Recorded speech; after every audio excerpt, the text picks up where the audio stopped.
अस्सलाम वालेकुम व्यूअर्स।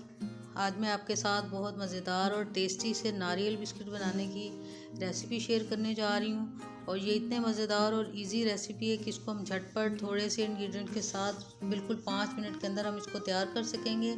और आप देख सकते हैं कि इसको हम टोस्टर में बनाने जा रहे हैं और ये इतने मज़ेदार और टेस्टी बनेंगे कि आप यकीन नहीं कर पाएंगे कि आपने इनको घर पर तैयार किया है।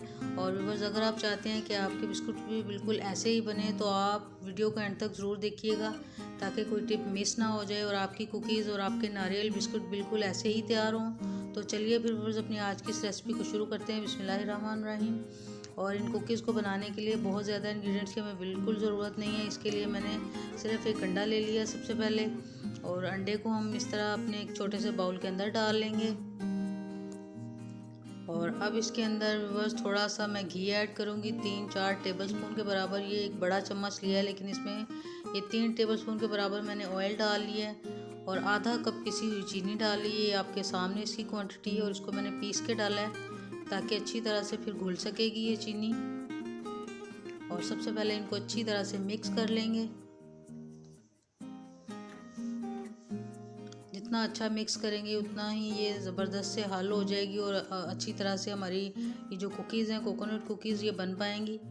और अब ये कोकोनट नारियल जो होता है घर में अमूमन पड़ा होता है, उसी को मैंने छोटी बिल्कुल बारीक जो ग्रेटर होता है उसकी मदद से ग्रेट कर लिया है, बिल्कुल बारीक बारीक।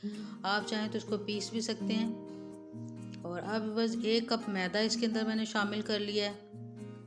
क्वांटिटी की मेजरमेंट बिल्कुल ऐसे ही रखिएगा जिस तरह मैं आपको बता रही हूँ, तो फिर आपकी कुकीज़ बिल्कुल ख़राब नहीं होंगी। और अब इसके अंदर 1 टीस्पून मैंने बेकिंग पाउडर डाला है। बेकिंग पाउडर डालना है, बेकिंग सोडा बिल्कुल नहीं डालना। और अब इसको बस अच्छी तरह से मैं मिक्स कर लूँगी। और पहले हम चम्मच की मदद से मिक्स करेंगे अच्छी तरह से। अगर मिक्स एक दफ़ा करने के बाद फिर इसको हाथों की मदद से अच्छी तरह से गूँध लेंगे, जिस तरह एक डो तैयार करते हैं। और ये थोड़ी सी नरम डो है, इसमें पानी बिल्कुल हमने लगाना भी नहीं है और ऐड भी नहीं करना, हाथों को भी नहीं लगाना। और अब थोड़ा सा मैंने हाथों की ऑयलिंग कर ली है ताकि अच्छी सी जो कुकीज़ हैं वो हम तैयार कर सकें। और देख रहे हैं आपके सामने थोड़े से इंग्रेडिएंट के साथ ये ज़बरदस्त सा बैटर तैयार किया है मैंने। और अब देखते ही देखते इनको अच्छी सी बिस्किट्स की शेप दे लूँगी मैं। तो ये देख रहे हैं ज़बरदस्त सी शेप मैंने इनको दे ली है। और इसी तरह सबसे पहले सारे हम तैयार कर लेंगे।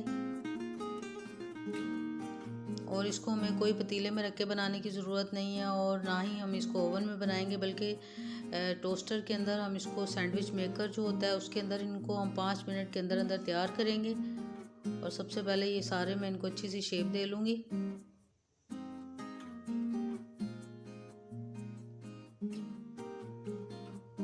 और हाथों को ऑयलिंग करने से ये ज़बरदस्त फटाफट से तैयार हो गया, हालांकि बैटर थोड़ा नरम था इसका। तो अब बस ये मैंने सैंडविच मेकर ले लिया है, थोड़ी सी इसकी ऑयलिंग कर लेंगे।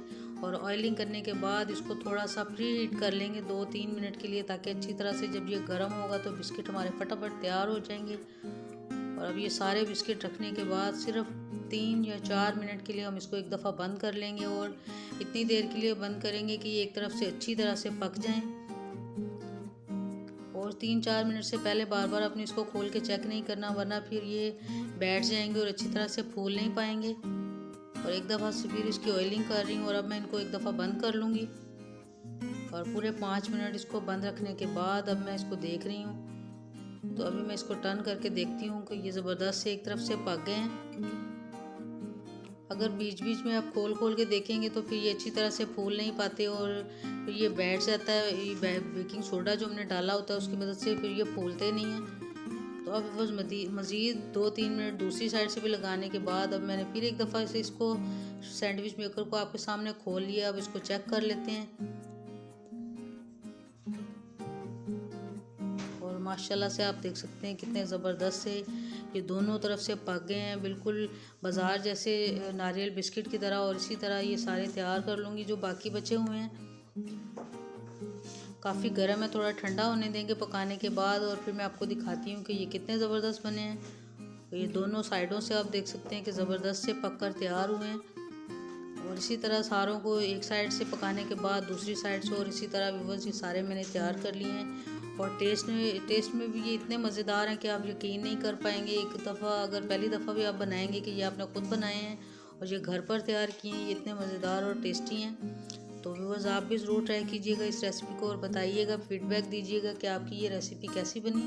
उम्मीद है कि रेसिपी अच्छी लगी होगी। तो अगर आपको रेसिपी अच्छी लगे तो वीडियो को लाइक कीजिएगा, चैनल को सब्सक्राइब कीजिएगा, तो ज़्यादा से ज़्यादा वीडियो को शेयर भी कीजिएगा। तो फिर मिलेंगे व्यूअर्स इंशाल्लाह ताला बहुत जल्द एक न्यू रेसिपी के साथ। तब तक के लिए अल्लाह हाफिज़।